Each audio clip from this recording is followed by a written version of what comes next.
그랬을 때 그럼 이 도미니움의 세계, 슈프라내셔널한 세계에는 누군가가 힘이 있어야 될 거잖아요. 우리가 국가에는 국가의 주권이 있다고 얘기하는데 경제 영역에서의 그게 대응하는 주권이 있어야 될 텐데 그거에 대해서 이제 혹시 최근에 이제 경제학 교과서에서는 경제 원론에도 이 말이 나오기 시작했거든요.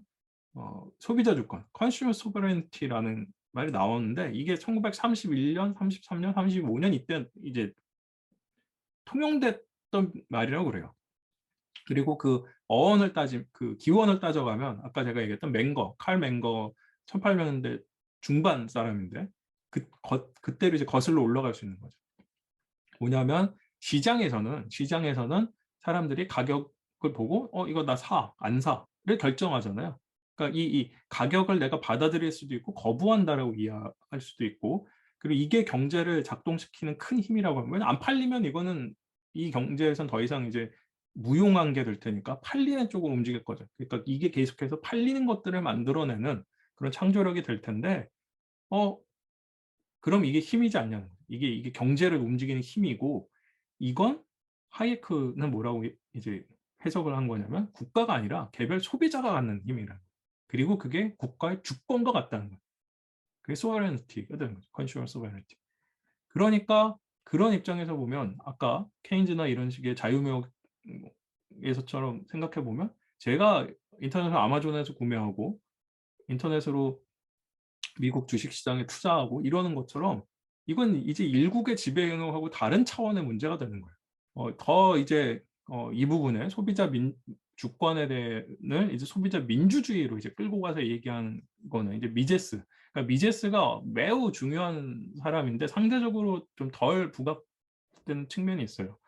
그 미제스는 이제 이걸 컨슈머 데모크라시까지 끌고 가요. 민주주의. 근데 어, 여기서 민주주의를 어떤 뭐라고 그러죠? 민주주의에 대한 되게 정치적인 옹호 이런 게 아니에요. 이런 게 아니고 그냥 이게 경제적으로 좋기 때문에 이걸 하는 거예요. 그 내용들을 좀 보면은 그러니까 민주정이 전제정이나 귀족정보다 더 좋은 지도를 만들 보장이 있냐? 미제스는 그렇지 않다고 생각해요. 그러니까 미제스가 1920년대 오스트리아를 본 사람이니까 자기 예, 제국이 망가졌고 오스트리아가 혼란에 빠지고 다 이런 걸 봤잖아요. 그러니까 민주주의가 좋은 거 아니라고 생각해요. 이게 절대선이냐? 뭐 절대란 개념도 없지만 하여튼 그렇게 좋은 건 아닌데 근데 민주주의는 뭐가 될 거냐? 여러 사람의 얘기를 들어줄 거잖아요. 민주주의. 그러니까 상대적으로 다른 정치 체제에 비해서 평화를 유지하고 혁명을 피하는 그러니까 평화를 유지하고 혁명을 피한다는 얘기는 사실 뭐냐? 안정적이잖아요. 안정적인 건 뭐냐면 아까 그런 거죠. 제국의 질서 아래에서 자유롭게 거래할 수 있는 그런 안정적인 상태만 유지하면 되는 거예요. 사실 제가 이해할 때 미제스의 생각은 이게 뭐 정치적으로 개인의 저기를 표현하고 그런 게 아니에요. 그런 게 아니고 경제적으로 안정적인 거래가 유지되는 그걸 뒷받침하는 정치체가 제일 좋은 거고 그럼 그나마 민주주의가 그 가능성이 제일 높다는 거예요. 왜냐하면 여러 사람들의 이야기를 들어주는 척이라도 하니까. 그래서 저는 이렇게 표현했지만 미제스 표현을 보면 대중은 정부 구성에 자신의 의견을 전달할 수 있다고 느낀다면 폭력적 수단을 상대적으로 덜 사용할 거라는 표현했어요.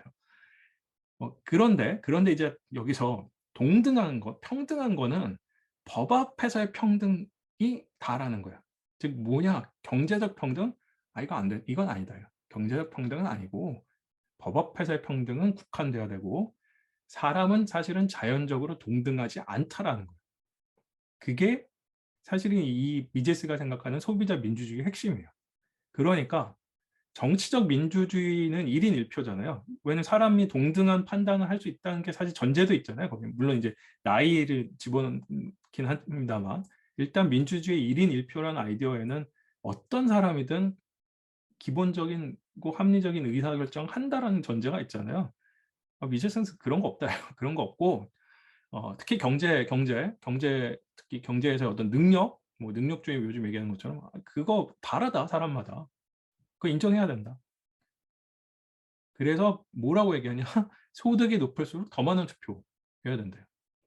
소득이 높을수록 더 많은 투표해야 되고, 근데 이걸 그냥 이렇게 얘기하면 안 되잖아요. 그러니까 이거 합리화해야 되잖아요. 왜 이게 정당한지를. 부라는 게 앞에서 소비자가 주권을 행사해서 소비자가 선택하는 거라고 생각하면 이 누군가 쌓은 부라는 건 결국 다른 소비자들이 계속 선택한 게 쌓인 거라는 거예요. 그러니까 일종의 뭐 좀 아주 거칠게 이해하자면 시장 경쟁에서 살아남아서 얘는 뭔가 잘하고 있고 그렇게 해서 쌓은 부니까 그러니까 이건 인정해 줘야 된다는 거예요. 그 부의 차별성에 대해서. 부는 다르다 사람마다. 그리고 이거를 이제 미제스는 표현을 투표의 시험을 통과했고 투표의 시험을 계속 거치고 있기 때문에 그걸로 유지된다라고 이야기를 하는 거예요. 사실은 그렇기 때문에 이 아이디어에서 보면 끊임없이 제일 중요한 건 뭐냐면 소비자에 의한 투표가 계속해서 이루어져야 돼요. 그런 의미에서 자유 경쟁이 계속 작동하고 있어야 돼요. 그래야지 이게 앞뒤 말이 맞거든요. 이게 경쟁 시장, 경쟁의 귀결이 제일 잘하는 애 누군가로가 하나만 살아남아서 독점이 됐다. 그러면 사실 이게 말이 안 되잖아요. 이 뒤에 말들은. 왜냐하면 이건 네가 독점으로 쌓은 부인데 이거에 어떻게 선택이라고 그러냐. 이거밖에 없는데 시장의 선택은. 독점의 의미는 소비자 입장에서는 그거잖아요. 선택의 여지가 없잖아요. 딱 이것만 할 수 있는 건데. 그럼 넌 선택을 경험하지 않은 거고 그러니까 그 부는 당연히 이 미제스의 논리에 따른다면 인정받을 수가 없잖아요. 그러니까 당연히 미제스에 갖고 있는 이런 소비자 민주주의 이런 게 작동하려면 경쟁이 돌아가야 돼요. 경쟁이 돌아가고 있어야 돼요. 근데 물론 이제 이런 문제도 막 이제 피해가는 뭐 그런 이야기들이 나오게 되는데 아무튼 그래서 요 페더럴리즘이라는 게 그러니까 저는 오스트리아 사람들이 이런 얘기를 했던 거를 사실 이 책 읽으면서 처음 봤거든요. 그러니까 그 여기에서도 이제 그런 말을 이야기해요. 하이에크나 이런 거 연구했던 사람들이 이거 별로 중요하게 안 다뤘다. 되게 간과했던 영역이다. 근데 왜 그러냐면 2차 세계대전 이후에 이제 저작들을 보면 국가 이런 거 안 된다고 그러거든요. 국가 기구 이런 거 안 되고 심지어 인터뷰에서 그런 것도 물어봤어요. 야, 그러면 국민국가 말고 월드 거버먼트, 세계 정부 이런 건 안 되냐? 그냥 그것도 안 된다고 그러거든요. 그러니 당연히 뭐 페더럴리즘 이런 게 뭔가 이상하잖아요. 그리고 이제 하다 보면 논리적으로 뭔가 이상하면 해석 못하겠으면 빼버리면 되잖아요. 빼고 이거 중요하게 안 다루면 되는 방법이 있으니까. 근데 이거 꽤 중요했다는 거예요. 20, 30년대, 20, 30년대 이 사람들한테 중요했고 이제 뒤로 가면 왜 이런 것들이 이제 변하게 될지들의 이야기들이 조금 나오게 될 거고요. 그래서 다시 한번 이야기하면 그러니까 슈프라 내셔널 어서리티 국가를 초월한 어떤 기구가 필요한 건데 왜 그러냐면 민족 국가 안에서는 재산 제도나 시장이 돌아가는 이런 것들이 돌아가고 그리고 이런 걸 뒷받침하는 법과 질서 이런 게 있는데 민족 국가에서는 있다는 거예요. 근데 1차 세계화가 실패한 건 뭐냐? 이걸 전 세계로 못 끌어냈다는 거예요. 전 세계로 못 끌어냈고 또 제국이 망하고 민족 국가가 독립하는 이 상황에 처했을 때는 더욱더 국가 간에 국가 사이에 이 관계들을 어떻게 조율할 것이냐 조율하는 그 뭔가 기구가 있어야 되는 거예요. 뭔가 장치가. 그게 이제 연방이라고 이야기하는 거죠. 페더레이션. 그래서 페더레이션 뭐 제가 계속 이야기했는데 사실 이게 미국 생각해 보면 미국은 스테이트 주 단위에서가 있고 연방 정부 단위에서가 있잖아요. 그래서 미국에 대한 아이디어가 계속 있어요. 그러니까 이를테면 미국은 보면 예전 예전에는 주 경계를 넘어갈 때 거래세 같은 게 부과되기도 했지만 이제 그런 게 없어졌고 FTC 뭐 페더럴 트레이드 커미티 그러니까 연방 거래위원회인데 우리로 치면 이제 공정거래위원회 같은 거죠. 그러니까 그런 게 작동하잖아요. 그러니까 그 생각을 하면 유럽에서 볼 때는 미국이 중요한 이제 모델처럼 보이는 거죠. 주 단위의 뭔가 국가로서 처럼 기능한 것들이 있는데 연방 단위로 묶어서 경제는 돌아가게 돼 있고 그리고 연방에서의 이 경제 논리가 돌아가는 거고 주 단위에서 정치 논리가 돌아가는 건 이건 약간 조금 별개의 문제로 작동하게끔 설계를 하고 그런 아이디어들을 이제 연결을 시켰을 거고 미국 사람들도 그러니까 이거를 어떻게 이제 생각했는지는 모르겠지만 그 아까 얘기했던 더블 가버먼트라고 그랬잖아요. 그랬을 때 이제 제가 흥미로웠던 이게 이 사람들이 합스부르크 제국, 그러니까 오스트리아 헝가리 제국의 그 경험 때문에 그런 거 아닌가 했는데 이제 그런 이야기들이 있다라고 이제 이 슬로보디아는 이 책에서 이야기를 하는 거고요. 그러니까 합스부르크 제국 자체가 이코노믹스와 폴리틱스, 정치와 경제가 분리된 상태에서 작동할 수 있는 그런 체제였었고, 그래서 멀티내셔널 프린시플, 다국적, 다 국가적인 어떤 원칙에 의해서 그렇지만 empire, made the empire a single economic space. 하나의 경제 체제로 묶어놨다는 거예요. 근데 또 그렇지만 without a homogeneous language or culture. 호모지니어스니까 동일한 거죠. 동일한 언어나 문화를 가질 필요는 또 없었다는 거예요. 그러니까 지금 이 사람들 머릿속엔 경제로서는 자유무역과 자유로운 자본의 이동, 자유로운 노동의 이동이 이루어지는 그런 뭔 체계가 있어야 돼. 그런데 그러려면 뭔가 기구가 있어야 이게 규칙과 법이 있어야 돌아가. 근데 그런 건 있어야 되는데 그렇지만 이게 다국적에여도 작동할 수 있어야 된다라는 이제 그 논리들이 만들어진다는 거죠. 그리고 그런 게 이 사람들이 오스트리아 헝가리 제국의 경험에서부터 나왔다라고 이제 이야기를 하고요. 그러니까 저도 사실 뭐 그냥 그렇더라만 얘기만 들었지 합스부르크 제국이 정말 어떻게 작동했는지 뭐 그런 이야기는 잘 못 들었거든요. 그리고 제일 많이 이제 들은 게 오스트리아 헝가리 제국의 관료주의, 엄청난 관료주의 뭐 그런 이야기만 들었지. 사실 이런 뭐 일종의 듀얼 가버먼트, 이중 정부가 어떻게 작동하고 이런 건 좀 잘 몰라요. 점점점 이제 공부를 해야 되겠다는 이 생각은 요즘 더 강하게 들고는 있고요. 네, 뭐 책도 몇 권 사놨는데 네, 볼 시간이 있을지 모르겠습니다. 그거 아니라 봐야죠. 봐야죠. 네, 봐야죠.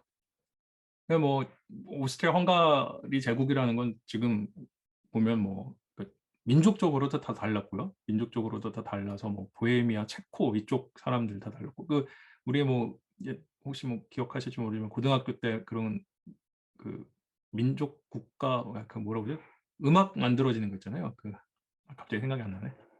스메타나 나오고 드보로작 나오고 뭐 이럴 때 국민국가를 위한 음악 뭐 이런 거 나오잖아요. 그러니까 아까 그런 얘기처럼 오스트리아 헝가리 제국 밑에 보헤미아 지금 이제 체코 뭐 이런 데들이 다 속해 있었는데 근데 자기네 말 따로 있고 자기네 음악 다 따로 있었다는 거예요. 그러면서 자기네 음악을 하기고 그런 걸로 이제 독립을 고양시키고 그러니까 우리는 별개의 나라가 된다. 뭐 이런 것들이 있었다는 거죠. 보스니아 헤르체고비나 크로아티아 슬로베니아 이쪽 동네들은 이쪽 발칸반도 국가들은 뭐 이미가 아니라 우리가 지금도 최근에도 알고 있는 거잖아요. 20세기 후반에 뭐 진짜 피 터지는 전쟁을 치루었으니까. 그러니까 그런데 뭐냐면 오스트리아 헝가리 제국은 이 나라들을 하나로 갖고 있었던 거거든요. 하나로 묶어놓고 있었던 거거든요. 그러니까 좀 신기한 거예요. 좀 어떻게 도대체 돌아갔을 때. 지금은 이걸 독립하기 위해서 정말 20세기 후반에 1900년대 말에 막 유럽에서 엄청난 전쟁을 치렀으면서 볼 정도였는데 도대체 이때는 이걸 어떻게 하나로 묶어놨지? 이게 이제 신기한 거죠. 그리고 당연히 그러니까 이 오스트리안들 입장에서는 이런 식으로도 질서는 돌아갈 수 있다고 생각하는 거겠죠. 요 예. 부분에서 하나 여쭤보고 싶고 의견을 한번 들어보고 싶은 부분이 이게 보면은 우리나라 같은 경우에는 어쨌든 뭐 믿거나 말거나지만 단일 민족이라는 얘기도 있고 그리고 아까 말씀하셨던 걸로 봤을 때는 어쨌든 컬처럴한 또 이 민족적인 국가가 정치적이고 이런 국가와 거의 일치하기 때문에 우리는 사실 이런 구분에 굉장히 익숙하지 않다라는 생각이 제가 요즘 되게 많이 들거든요. 그러니까 특히 동남아시아에 있는 국가들만 보더라도 뭐 기본적으로 두세 개 민족이 섞여서 한 나라를 이루는 거는 당연하고 근데 그들이 어떤 정치적인 체계, 경제적인 체계를 서로 공유하면서 뭔가 국가가 운영이 되고 있잖아요. 그러니까 그렇 그러면 도대체 '저 나라는 어떻게 돌아가지?'라고 생각을 했을 때 우리가 생각하고 있는 우리의 관념으로는 이해되지 않는 방식으로 돌아가는 경우가 되게 많은 것 같아요. 근데 우리는 그거를 어떤 여러 가지 환경상 그리고 아까 말씀해 주셨던 이 20 세기 초반에 겪었던 여러 가지 세계가 이제 근대화되고 현대화되는 과정을 우리는 사실 직접적인 당사자로서 그걸 경험을 해 보지를 전혀 못했기 때문에 이런 다민족 국가에서 경제가 어떤 식으로 운영이 돼야 되고 정치 체계가 어떤 식으로 운영이 돼야 되는지에 대한 경험 자체가 거의 없지 않나. 그러니까 당장 이제 정영희 교수님도 늘상 이제 얘기해 주시는 이 저출생 문제로 인한 여러 가지 보건 문제 뭐 이런 것들이 등장했을 때 결국 해법은 이제 어떻게든 사람을 많이 낳게 하든가 아니면 외국인이 들어와서 같이 어우러져서 사는 가 밖에 없을 텐데 이것에 대해서 막연한 어떤 거부감 내지 두려움을 갖는 어떤 그런 배경이 이런 걸로 또 약간 뭐 설명이 일부 되지 않나 뭐 요런 생각이 들어 가지고 선생님 생각이 어떠신지 조금 여쭤보고 싶었습니다. 정렬 선생님 혹시 말씀 덧붙여 주실 거 있으세요? 어 사실 제가 익숙한 분야에서 논의가 진행된 건 아니고 사실 신자유주의의 단면을 가지고 이제 그동안에 생각했던 것들이 있거든요. 그러니까 신자유주의의 탄생이나 신자유주의의 발전이나 방금 얘기하신 부분에서 게임의 법칙을 만드는 사실은 그런 과정 이거에 대한 탐색은 저는 별로 없었던 것 같고요.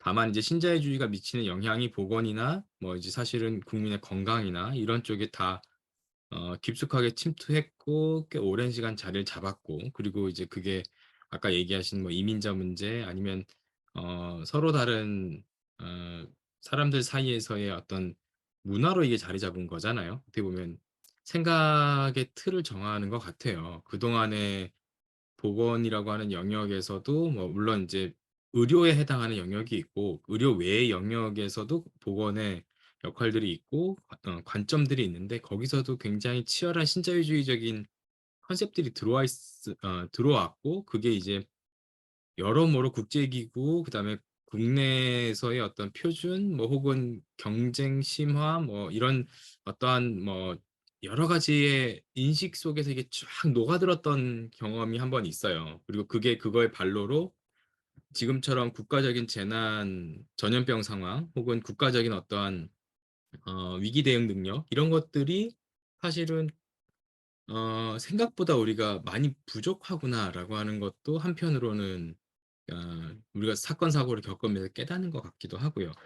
그리고 또 이제 앞으로 아까 이제 정세현 선생님이 얘기하신 것처럼 우리가 지금을 넘어서서 다음에 뭐가 있을 거냐. 지금 신자유주의는 이미 뭐 종교를 선언한 셈이잖아요. 뭐 신자유주의 자체에 대한 이해를 결국은 신자유주의 다음에 뭐 그다음에 지금 포스트 코로나에서 뭐 그리고 이제 우리가 인구 구조에 따른 변화를 겪는 시기에는 어떤 거 그러니까 위축의 시기에 그러니까 위축 축소 뭐 혹은 새로운 전환의 시기에 뭘 해야 하는지 어떤 관점을 갖고 있어야 되는지가 계속 저는 손에 안 잡혀요. 그런 지점에서 신자유주의에 대한 공부는 아직도 계속 좀 혼란 속에 있다. 저의 머릿속에는. 그리고 상당 부분 보건의료 쪽에 신자유주의가 뿌리 깊게 자리 내렸고 미국에서 공부하시는 일군의 또 학자들 혹은 미국에서 얘기 나오는 어떠한 일군의 어떤 흐름들이 한국적 맥락에서 굉장히 많은 부분에 좀 영향을 눈에 보이지 않는 부분까지도 영향을 주고 있는 것 같다. 그게 이제 보건 영역에서뿐만 아니라 보건 영역 외에서도 보건을 바라보는 관점이 좀 그런 시선들이 녹아져 있고 완전히 무슨 그 타임 이펙트가 이게 일종의 갭이 그러니까 뭐라 그러죠?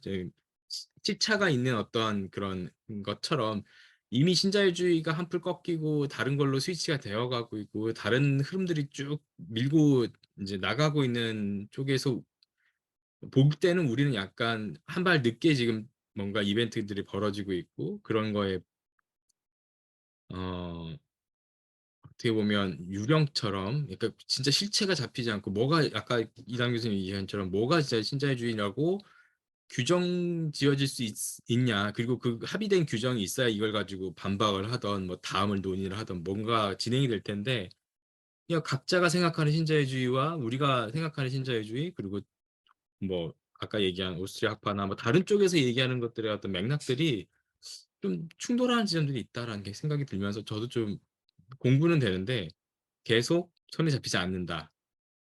그런 생각을 하면서 듣고 있었어요. 그리고 정세윤 교수님 호출해 주셔가지고 보건 쪽 얘기할 기회가 있었는데 보건 쪽에서의 그 영향은 신자유주의라고 하는 단어랑 직접적으로 연결해서 나타나는 이벤트도 물론 있겠습니다만 그렇지 않은 이벤트들이 꽤 많이 산재해 있다라는 생각을 해요.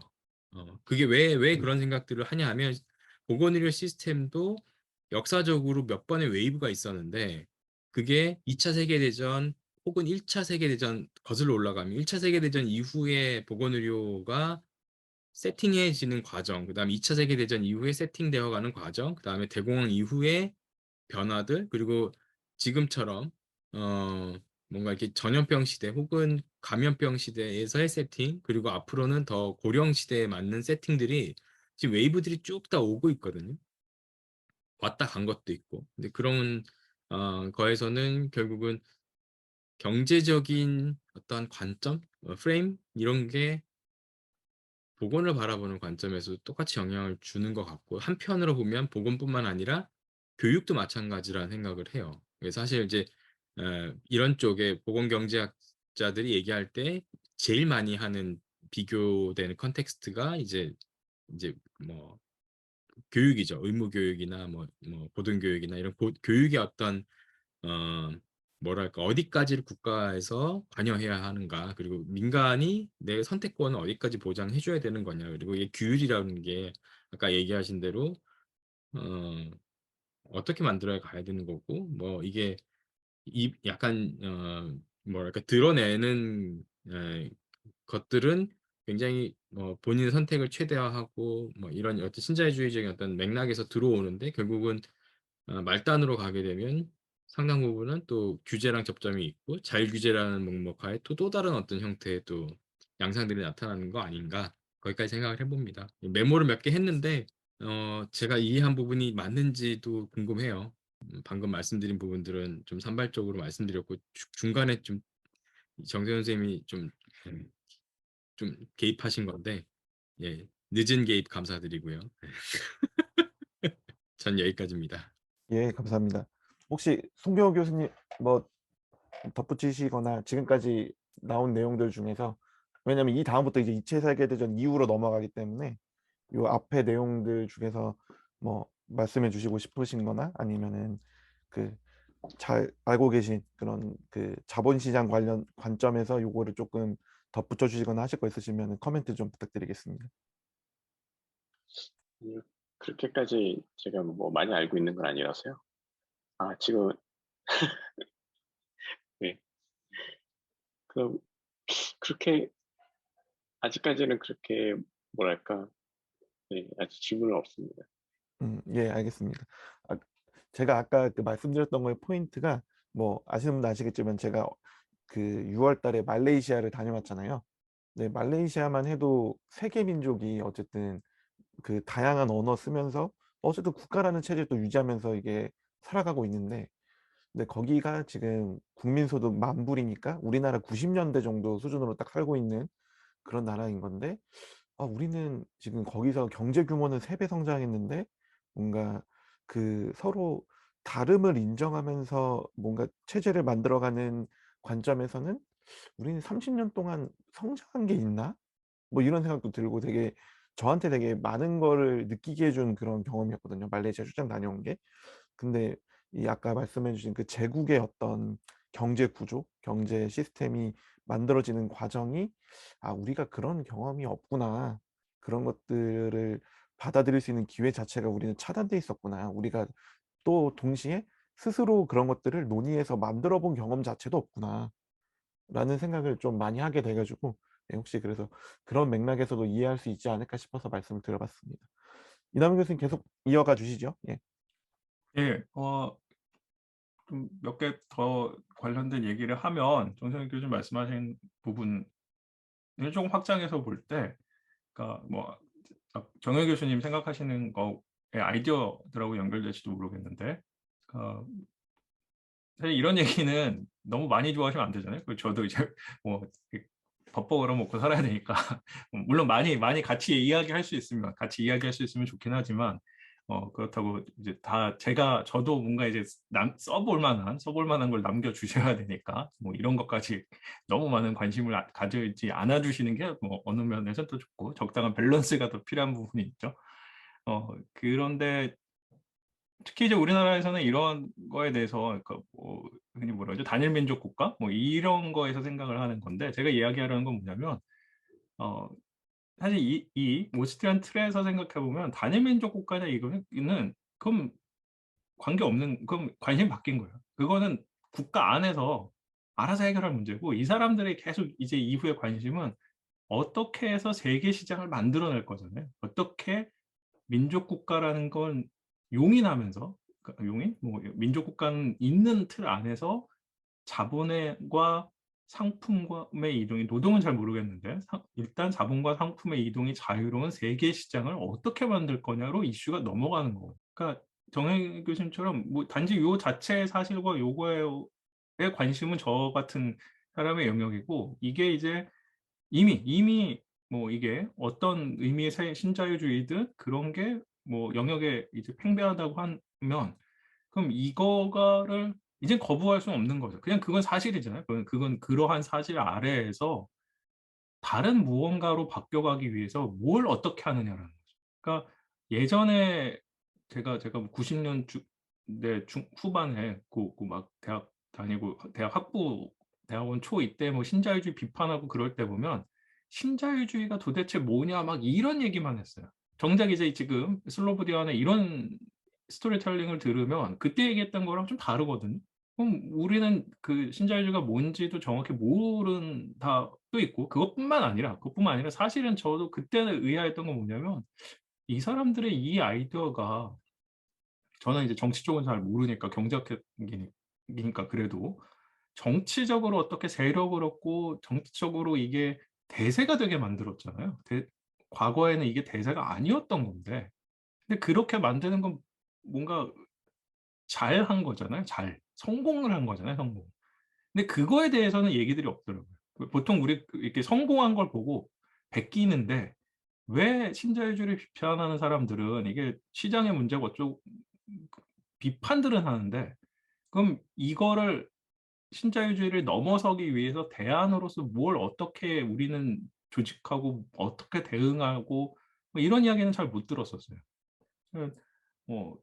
저는 오히려 그런 면에서 사실은 신자유주의가 도대체 뭐냐 가지고 하는 거는 그건 그냥 저희 같은 사람들이나 하는 거고 현장에서 오히려 더 그걸 어떻게 받아들이시고 뭐 이럴 것지는 생각해야 되는 건 그건 이제 다른 영역인데 그나마 이제 제가 할 수 있는 건 근데 이 사람들은 이런 것들을 어떻게 계속해서 변화시켜가면서 세력을 얻어갔는지 이제 그런 이야기는 저는 할 수 있다는 거죠. 그리고 정상 교수님 말씀처럼 이런 단일민족 국가 안에서의 문제 같은 걸 볼 때 뭐 지금 아까 오스트리아 헝가리 제국의 국가들 뭐 심지어 이제 도시들 그 도시 중에 이제 이탈리아의 국경 끝에 있는 트리에스테라는 도시가 있거든요. 트리에스테라는 도시가 있는데 여기도 되게 웃겨요. 여기 투표해가지고 그러니까 한 1300년인가 1400년부터 합스부르크 제국 망할 때까지 오스트리아 헝가리 제국 밑에 있었거든요.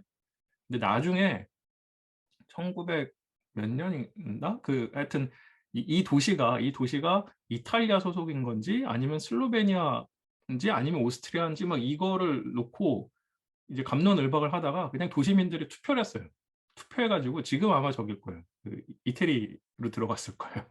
그러니까 우리가 들을 때는 되게 이상하잖아요.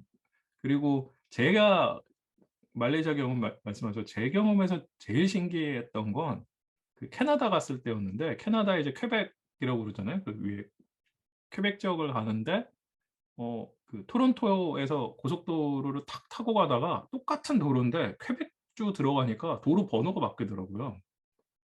황당한 거예요. 아니 어떻게 도로 번호가 바뀌지? 도로는 그러니까 지도를 보고 있다가 그때만 해도 내비게이션 없이 지도 볼 때군요. 지도 보다가 나는 같은 지금 도로에 타고 있는데 갑자기 표시판에 도로 번호가 바뀌어요. 근데 방향은 이제 몬트리올을 가리키고 있었고 그래서 이제 몬트리올에 도착을 했는데 도착하자마자 제일 놀랐던 게 신호등이었어요. 그러니까 토론토에서는 신호등이 가로로 돼 있었거든요. 근데 몬트리올 들어가니까 신호등이 세로로 돼 있더라고요. 이게 순서가 헷갈리는 거예요. 뭐 전 또 운전 안 하니까 잘 신경 안 쓰긴 했지만 보는 순간 뭔가 당황스러운 거예요. 아니 왜 가로등에 가로로 있다가 순서가 있잖아요. 그럼 읽는 순서가 있는데 세로로 바뀌면서 제 기억에 이게 순서가 달랐던 것 같아. 아니 왜 이걸 왜 통일을 안 했지? 근데 아까 그렇게 저는 이해를 했어요. 그 듀얼 가버먼트라고 얘기하는 게 그런 건 컬처럴, 그런 건 내버려 둬도 된다는 거예요. 국가가 돌아가는데 중요한 건 그거 아니고 돈이면 되는 거예요. 경제적으로 어떻게 통합하느냐가 이게 지금 오스트리아한테는 최고 관심사인 거예요. 그런 거 통일 안 시켜도 사회가 돌아가는데 사실 큰 문제 없다. 근데 제일 중요한 건 돈이다. 제일 중요한 건 재산권, 뭐 시장 이거 통합이지 그 이외의 자율권 그거 우리가 생각하는 것만큼 그렇게 강력할 필요 없다라는 거죠. 그렇게 문제를 접근하고 나면 그럼 신경 안 쓰면 되는 거예요. 물론 이제 그런에도 불구하고 충돌이 생기는 영역들이 있겠죠. 그럼 그걸 어떻게 조율하느냐 문제만 남는 거지. 그냥 받아들이면 되는 거죠. 그걸 애써서 통일할 필요는 없는 거죠. 애써서 통일할 필요는 없고 정세훈 교수님 갖고 계신 그분처럼 그걸 어떻게 조율할지만 생각하면 되는 거죠. 조율할지만. 근데 뭐 그런 건 정치에서 할 일이고 우리는 관심은 아니 경제다. 그리고 경제는 제가 사실 이 책 읽으면서 원래 그 4월 달에 학회 발표할 때 생각했던 거 4월 5월이었나요? 그 학회 발표할 때 생각했던 건 뭐냐면 그 화폐 문제였어요. 화폐 통일 문제. 그러니까 저희 식으로 생각하면 나라마 이 지역마다 다른 종류의 화폐를 발행을 하더라도 그냥 비용 없이 추가적인 비용 없이 자유롭게 환전만 되면은 사실은 또 화폐를 통일할 필요는 없잖아요. 그냥 상상 속에서 뭐 항상 이제 환전 수수료가 발생할 수밖에 없겠지만 뭐 그런 거 없이 그냥 없다고 가정하면 그러면 우리는 그냥 교환의 비율만 유지시켜주면 되잖아요. 안정적으로 교환의 비율만. 그러니까 이를테면 서울시에서 뭐 500원을 찍었고 경기도에서 500양을 찍었는데 원과 양이 1대1로만 교환되게끔 그것만 안정시켜주면 그러면 사실 원이냐 양이냐는 뭐 1대1이든 1대5든 1대2든 그건 계산기에서 그냥 보여주는 수치지 그건 의미가 없을 수도 있단 말이에요. 그러니까 중요한 거는 이걸 안정시키는 거잖아요. 이 비율을 안정시키는 거. 그런데 이 비율이 안정되려면 사실은 정치체가 필요하다는 거예요. 그거를 관할할 수 있는. 그게 우리가 알고 있는 금융 시스템이나 이런 것들이 다 연결이 될 거고요. 뭐 저는 그런 면에서 그럼 도대체 오스트리아인들이 어떤 생각을 한 건가? 그리고 더불어서 이제 관심은 역사랑 같이 엮어서 도대체 그러면 오스트리아 합스부르크 제국 안에서는 2개 이상의 화폐가 쓰였는가? 그리고 쓰였다 하더라도 방금처럼 그 두 화폐의 교환 비율은 오랫동안 안정적이었는가? 뭐 이런 거였는데 그때 사실 약간 발표를 급조하다가 보니 조금 대충 하다고 넘어가고 그 뒤로 손을 못 대고 있는 그런 면도 있습니다. 그러니까 그렇고요. 그렇게 생각하면 중요한 건 안정적인 그냥 그 질서를 갖고 있기만 하면 되는 거예요. 안정적인 질서. 그런 쪽으로 이제 문제가 넘어갈 수가 있고 좀 이어서 뒷부분은 제가 좀 빨리 하겠습니다.